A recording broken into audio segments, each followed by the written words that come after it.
Hello and welcome to part 2 of this FM22 Mobile mini-series from Arbroath in the Scottish Championship with me, Daniel.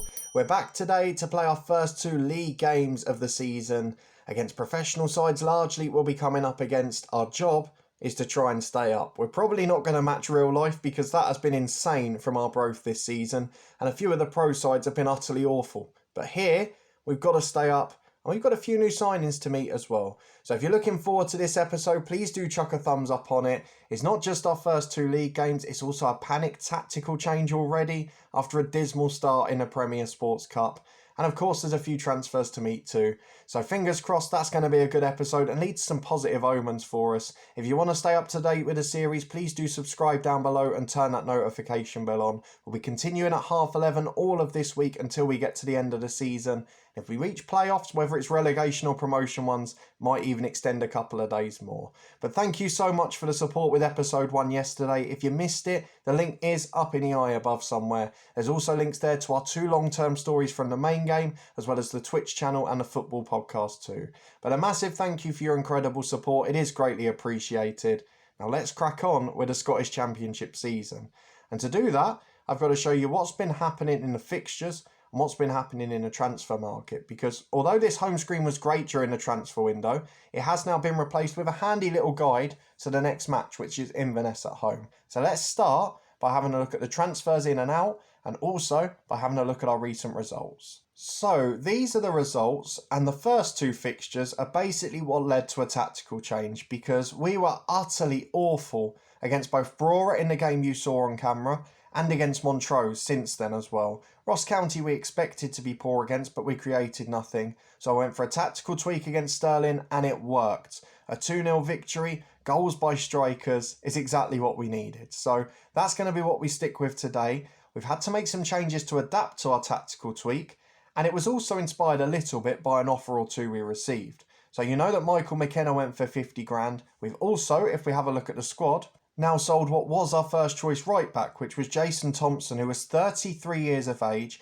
He wasn't one of the best players in the starting lineup, so when we got offered about 20 grand and to get one of the bigger earners off the wage bill, I couldn't really say no, so we took it. What we've done instead is bring in lots of free loan signings, which are just phenomenal. Now, it's something I praised in the last episode, was the realism and the negotiation in the transfer market. Here I'm going to say the other side, even though it's benefited me. So Widowson, Mills and Brown have all joined us on loan. One of them is going to be utility centre-half. Now we're playing 3 at the back. And then we've got backups that can play in the 2 wing-back positions because we've adapted to that rather than full-backs.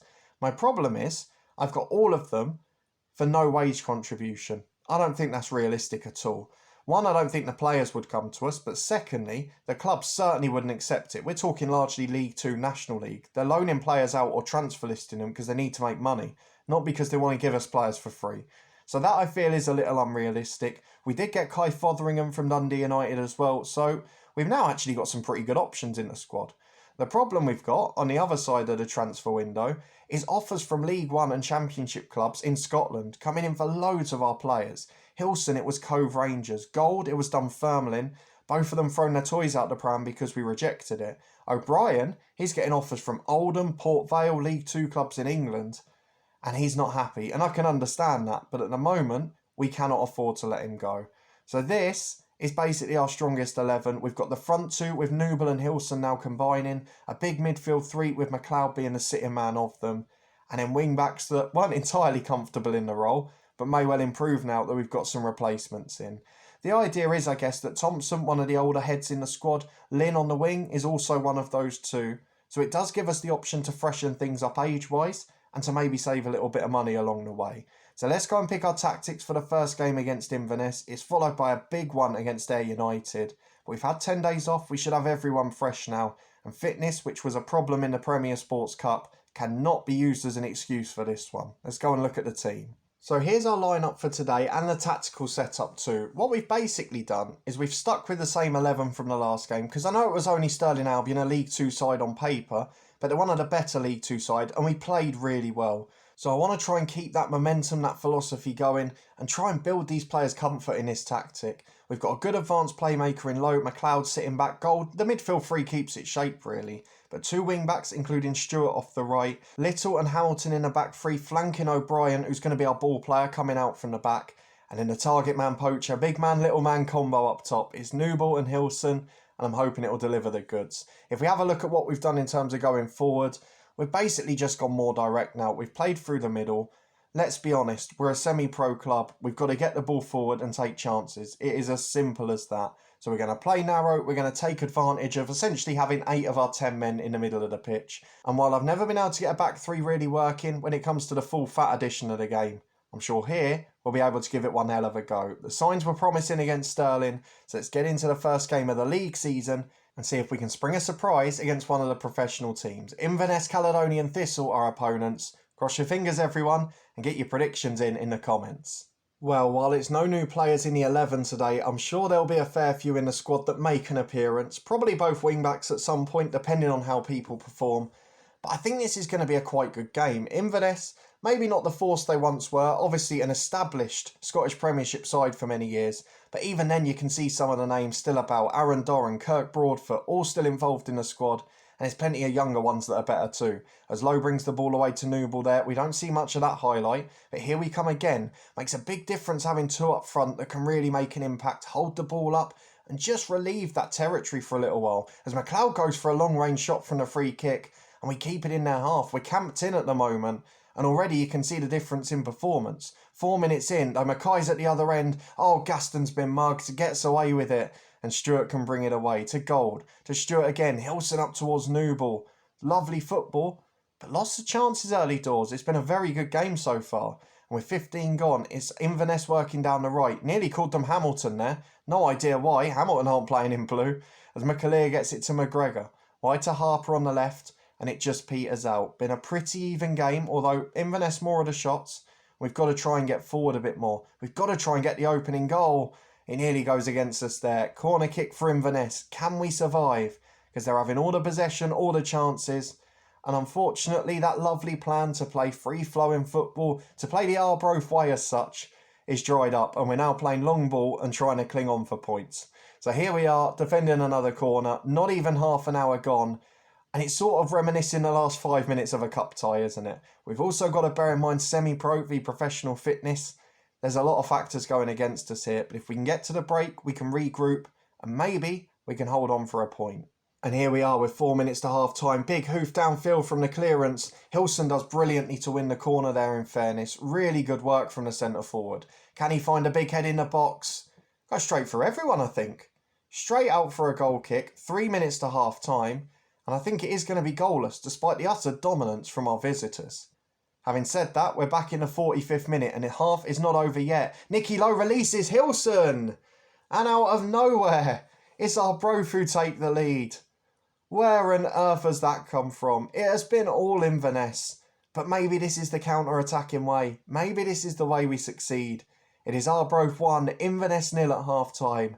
And Dale Hilson is the man who's done it again. Got 2 against Stirling. He's basically our only goal scorer this year.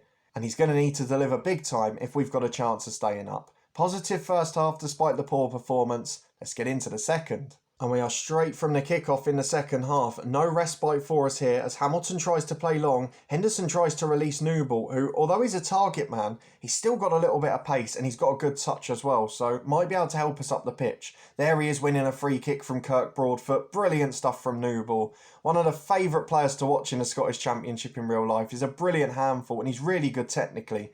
And he's creating here. Wins another free kick, this time 30 yards out. Dangerous position for McLeod. Block to Henderson. Across the box to Liam Henderson. Was he the man who crossed it from the left? Did it just deflect in then? I thought he was getting on the end of it, but he was the man who put it across. Fabulous stuff. And Noble won all of those set pieces. He single-handedly got us up the pitch. He's a brilliant player. Inverness straight in down the other end. We defend it well. And with an hour gone, given the way this game's panned out, it's been the perfect counter-attacking display. We've almost played like the away team for the most part. I'm going to get the tactical changes ready after this highlight as we're working down the right again. Win another free kick. We look such a threat on the break. Can we score from it? We'll find out in a minute. Let's make the changes and we'll be back to see the last 20. Well, with us 2-0 up and the main focus on defending now, we've brought on Zach Mills for a debut at right back. Stewart wasn't playing great. Gold was on a booking in the middle. We've replaced him with Cragen, who drops in as a centre mid rather than an attacking box to box. And then we've given Noble a rest too. On comes Donnelly. He's an actual target man, albeit not great, not as quick, not as good technically, but he'll do a job. And with 5 minutes to go, this could be the perfect start to the league season. Forget about the Premier Sports Cup. If we go ahead and start winning our home games and making Gayfield Park a fortress, we're going to have one hell of a season. Gaston with a big kick. Broadfoot heads it away, but that is the final whistle.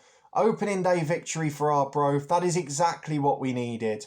And if we can keep that home form up this year, it's going to be a very good one. Away from home though, we've got our first test at Ayr. One of the few sides we might expect to get a result on the road against. We'll be back in a minute to see if we can. Time for the trip to Ayr United. It's been a turbulent week off the pitch. O'Brien formally requesting a transfer. We rejected that request. We've also had a couple of injuries. You can see Dowds on the bench, not quite fit there. And we've also had a weird statement from the board saying they see us as an interim manager and that they'll look to replace us with a more experienced candidate in due course, which for a new man into the job is not very flattering. Let's go and make the change on the bench then. I'm not going to change the 11. We'll see if we can get a good result. 26 degrees in Scotland today. We haven't seen scenes like that for a while. Only one change on the bench. Swanky, the midfielder, very experienced. He comes on for the injured Dowds, the striker, which means we've only really got the target man Donnelly to choose from. But if we can make it 2-2 here, I'll get very excited. We're going to play the same way on the counter as Noble flicks it on straight away. Finds its way to Henderson. Low to Noble. It's cleared away. Afalabi's a handful up there for Ayr as well. And I think we have to go on the policy of trying to be formidable at home and then pick up the odd point on the road. If we can do that here, even if it's 1 point, I think we'll be pretty pleased. As Gaston goes downfield towards Low, loses out in the air, but it's been a much quieter first half than we had in the last game. We have got a free kick in a dangerous position though. I will speculate that it was won by Noble, even though I didn't see it, because that's all we saw in the first game. We've got a corner kick on the right. Hilson delivers. It's a really poor one. Blocked away. And it's been a quiet half an hour. No shots on target for either side. It's almost the perfect setup for us on the road. Be tight at the back. Not going to create a lot going forward, but try and take the odd chance. As Noble flicks one on there, no one on the end of it. And coming towards half-time, it's deservedly 0-0, though Ayr have got a last chance in this half. That is a great strike from Stephen Bradley. It was a poor clearance, but what can you do? You've got to be honest sometimes and say, that's a great goal. Leave them to it, they're 1-0 up, and now we've got to bite back in the second half. We might go a little bit more positive, because this is an opposition I think we can beat, but I don't think we're going to make any personnel changes just yet. Well, we've gone from cautious to balanced. We're just trying to push forward a little bit here.